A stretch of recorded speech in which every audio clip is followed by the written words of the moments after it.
First tonight, one of our police forces stopped a high-profile regional politician from being investigated over child sex abuse accusations.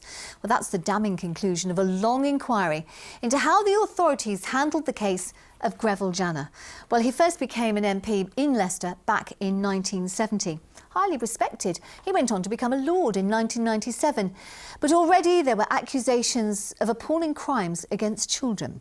Well, our social affairs correspondent, Jeremy Ball, who's been following this saga since its beginning, joins us now from our London newsroom, where the inquiry published its findings today. Good evening to you, Jeremy. Yeah, good evening. And this is that long-awaited inquiry report. It's the end of a string of investigations that began, some 3 decades ago, and it says the authorities in Leicestershire failed again and again. That included years of failings by Leicestershire County Council. Vulnerable children simply weren't believed, it says, and that was partly because of deference to a powerful individual. Greville Janner had a glittering political career, one of Leicester's most prominent politicians, but he died under a dark cloud, accused of horrific crimes following a 4th police investigation. He'd become Lord Janner by the time he appeared at this court in 2015, but his Alzheimer's meant it was too late for a trial, too late to find if he was guilty of 22 historical child sex offences. Now the child abuse inquiries tried to answer a different question. Were Lord Janner's accusers failed by the authorities who should have protected them? It happened there. This man gave evidence anonymously that he was abused here in Parliament and in Leicester at a school, starting, he says, when he was 7 years old. It just shatters you. It's had a profound effect on my life. Lots of people turning a blind eye because of who the person was, because of their status and where they were in society. So people just turned a blind eye, and nobody really did the job that they were paid to do. And they're retiring and having a great time, you know, and on the money that was given to them for doing a good job, but they didn't do a good job. It does make you really angry. Today's report says Leicestershire Police shut down a number of investigations into Lord Janner. In 1999, it says the force made a deliberate, inexcusable decision to withhold key witness statements. Police and prosecutors were reluctant to investigate different allegations 7 years later, and the report says there was a sorry record of failures by Leicestershire County Council over children abused in care in the 60s, 70s and 80s, which included complaints raised by a number of staff about Lord Janner's association with a child in care.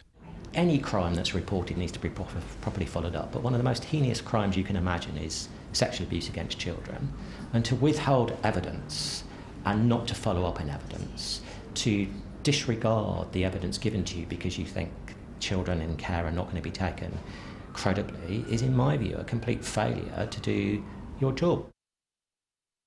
Lord Janner's son Daniel says his father was a victim of those failings too, because he didn't get a chance to challenge the allegations against him in court.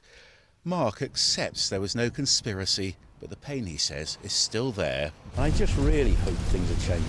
But it affects you every day, even for no reason. You can be having a great day and then suddenly you just burst into tears for no real reason. And I think that you will probably be standing here in 10 years' time talking to another victim that wasn't listened to. Justice delayed, denied Lord Janner of the chance to clear his name, and denied the men who accused him of abuse of their day in court. But the child abuse inquiry is hoping today's report means the lessons won't be ignored. Jeremy, I mean, serious questions, serious criticisms for the authorities in Leicestershire. How have they responded to today's report? Well, and they've essentially held their hands up. They've thanked Lord Janner's accusers for having the courage to come forward. And in fact, Leicestershire's Police Commissioner Rupert Matthews says it was their persistence which drove this inquiry. Now, the force itself has turned down our requests for an interview tonight, but we have had a detailed statement from the Chief Constable Simon Cole, who says Lord Janner should have been investigated more thoroughly and should have been prosecuted sooner. The force also says there have been big improvements in the way that they investigate child abuse allegations. Now, though, it says it'll consider going further. I'd like to start off with an apology to the victims involved in this case, and also to commend their bravery for coming forward, and we should have secured the charges against Lord Janner far earlier than we did. We've supported the inquiry throughout. We will now analyse the report's details very carefully. We will positively and proactively review the findings in line with the force policies, processes and performance today.